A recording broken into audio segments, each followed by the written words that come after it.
here, guys, we have 2 lobster tail. I'm gonna split them in 2 in a minute and show you guys. We have a tablespoon of butter, we have a pinch of fish season, we have a pinch of all-purpose season, we have 4 cloves of garlic we're gonna make for the sauce, and we have some salt. Gonna use a pinch of salt and a pinch of pepper. It's in Selvin Kitchen, guys. Air fry lobster tail.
Yes, guys, sorry for my voice. My voice kind of hoarse.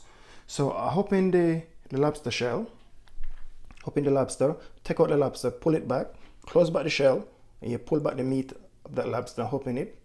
So in the next one, do the same thing, cut it in 2, pull back the lobster meat, close back the lobster shell, pull back the lobster right on top of that shell. So what we're gonna do now, guys, we're just gonna add some salt and pepper and a little bit of olive oil. That's all we're gonna add on this lobster. So right here, we're just gonna spray some olive oil on it, because it's going at the lobster in the air fryer. We don't want it too dry. Right about now, we're just gonna add some pepper. That's all you have to add in it, salt and pepper. So we had some pepper in it. We're gonna add some salt.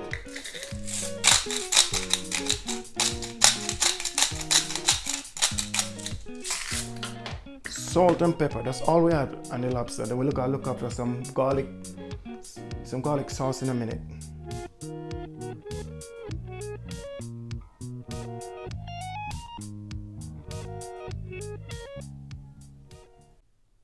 So what I'm gonna do now, guys, before I put in the lobster in the air fryer, I'm just gonna make it warm up first. You must warm up the air fryer first before you add in the lobster, okay? You don't want to add them in the air fryer and it's cold, you don't want to be sticking it. And then I'm gonna spray some olive oil in the air fryer.